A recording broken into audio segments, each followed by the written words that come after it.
Bonjour, on va apprendre aujourd'hui l'identité remarquable qui permet de nous faire passer d'un binôme au carré à sa forme simplifiée directement.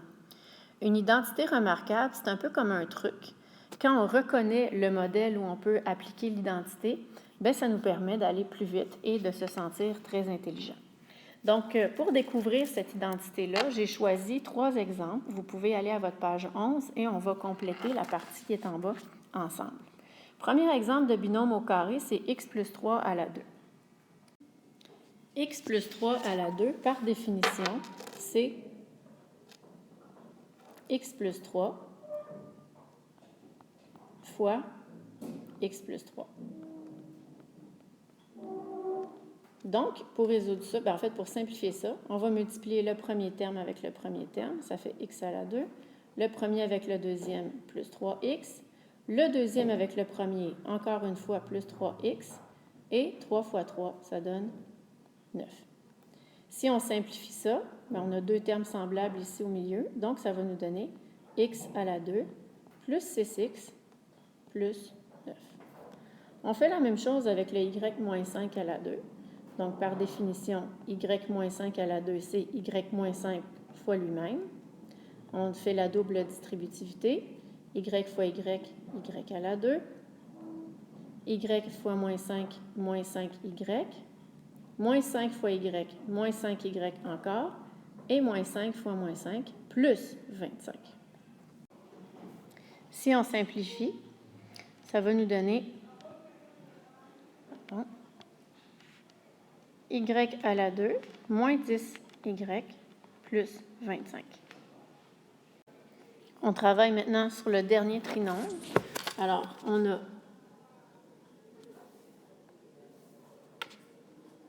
moins 2y plus 7 fois moins 2y plus 7. On distribue, moins 2y fois moins 2y, ça donne 4y à la 2, moins 2y fois plus 7, moins 14y, plus 7 fois moins 2y, moins 14y, et finalement, plus 7 fois plus 7, plus 49. Si on simplifie, on a encore une fois nos 2 termes semblables dans le milieu. Ça nous donne 4y à la 2, moins 28y, plus 49. Que remarque-t-on dans ces 3 exemples-là? On se rend compte finalement que quand on a un binôme au carré, on obtient toujours la même forme du trinôme final. C'est-à-dire qu'on peut prendre le premier terme et on le met à la 2. On prend le deuxième terme, évidemment, avec son signe du binôme, et on le met à la 2, ça nous donne le troisième terme de notre trinôme. Puis au milieu, on se retrouve avec un modèle qui revient tout le temps.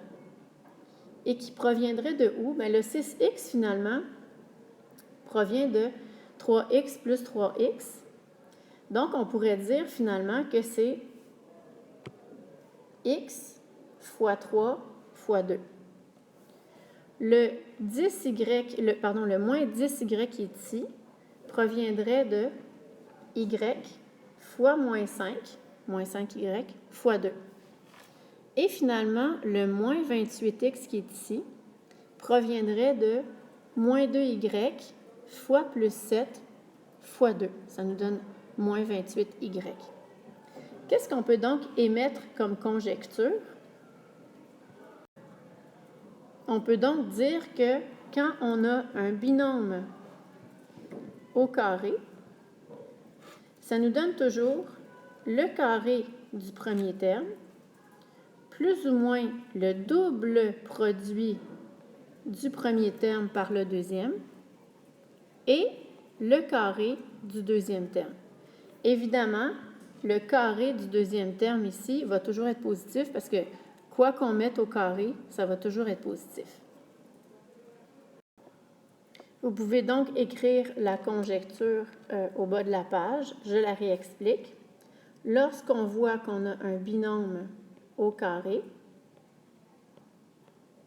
on peut donc le développer et le simplifier tout en même temps en faisant tout simplement le carré du premier terme, plus ou moins selon le signe qu'il y a entre les deux termes du binôme, plus ou moins le double produit du premier terme par le deuxième, plus le carré du deuxième. On vous l'explique ici en français, là, avec des belles phrases. Donc, vous voyez encore la même chose.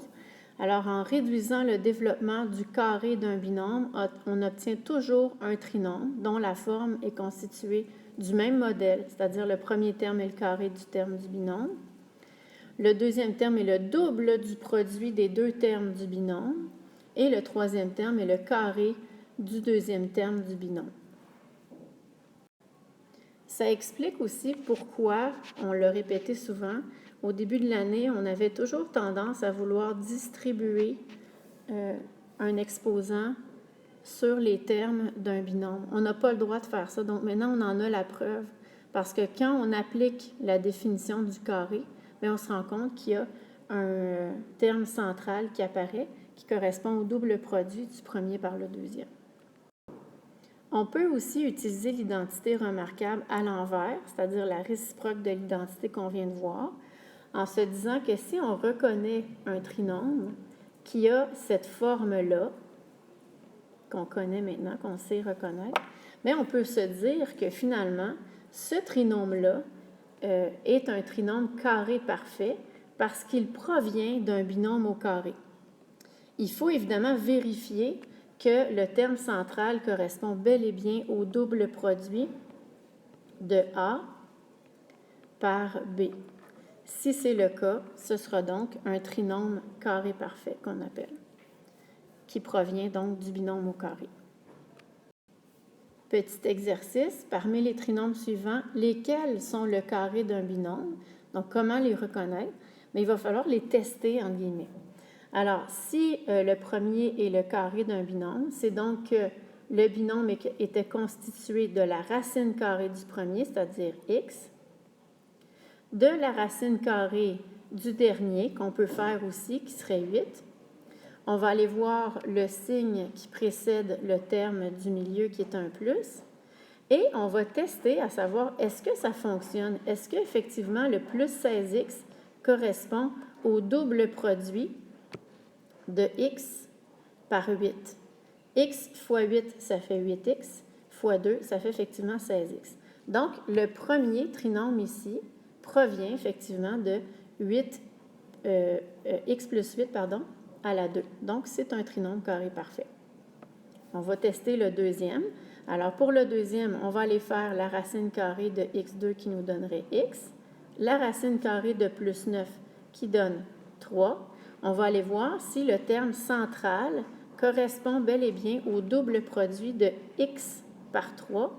X fois 3, 3x, fois 2, 6. Donc non, ce n'est pas un trinôme carré parfait. On ne peut pas trouver un binôme au carré qui va nous donner x à la 2 plus 7x plus 9. Le troisième trinôme, on a 4x2. Si on fait la racine carrée, ça proviendrait donc de 2x. On fait la racine carrée de 25, ça donnerait 5.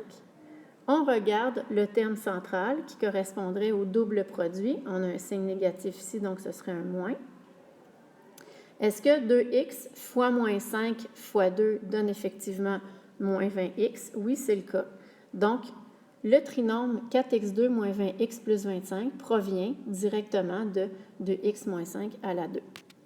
Et finalement, le quatrième trinôme. Alors, on a moins 9x à la 2. Peut-on faire la racine carrée de moins 9x à la 2? Non, c'est impossible.